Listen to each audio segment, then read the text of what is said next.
The Fall of Boris Johnson, written and read by Sebastian Payne.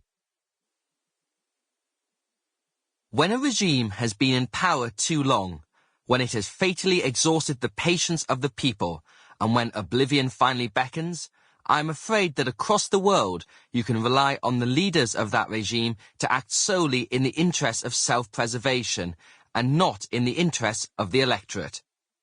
Boris Johnson. Introduction. Drinks at the Garrick Club. Boris Johnson shuffled into the mahogany and red dining room of the Garrick Club one cold November evening with a relaxed grin on his face. Scooping up a drink as the dinner was about to begin, he beamed at his former journalist colleagues. Rumours had been circulating that he would attend, but many were stunned not only that the Prime Minister had just walked in, but that he had done so on time, unlike the filing of his newspaper columns.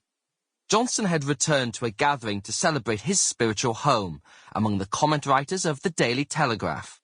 Fresh from the success of the COP26 climate conference in Glasgow, he could finally let his guard down. Since 1831, the Garrick has wined and dined the great of London's cultural scene. From A.A. Milne to Stephen Fry, the institution inspires improbable passions among its members, with its garish salmon club ties and sumptuous Covent Garden surroundings. Johnson was not a member when he arrived for that supper in late 2021. His choice of transport had been criticised. The optics were poor, jetting back from a conference about climate change.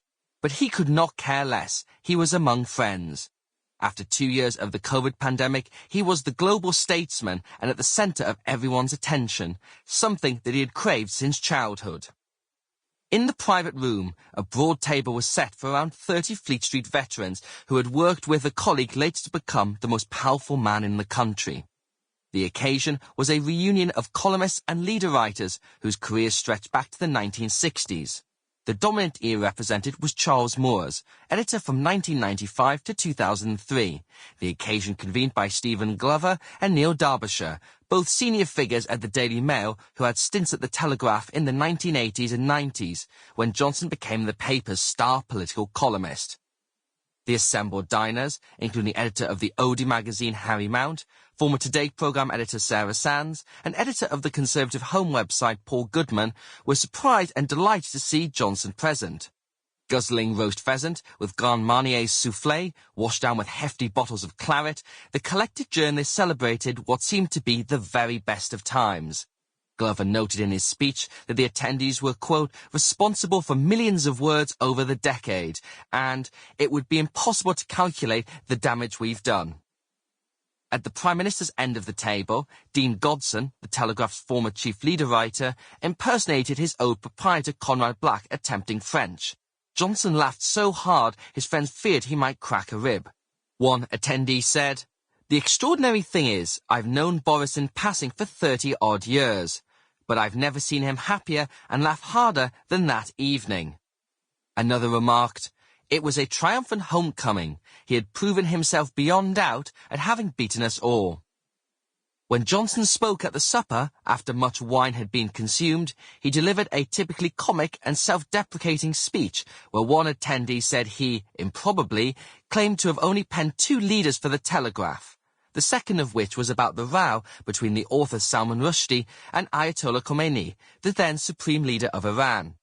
After his editorial came down on the side of the Ayatollah, the paper's then proprietor Conrad Black informed Johnson he didn't need to write any more, so the yarn went. The hacks lapped it up. The Prime Minister's very infectious tone added to the gaiety of the evening. He rapidly moved on to his favourite topic, his achievements. He paid tribute to the success points of his own government, delivering Brexit and the world-leading COVID vaccine rollout. Then came a heckle. One Telegraph writer shouted out that he had not been especially conservative.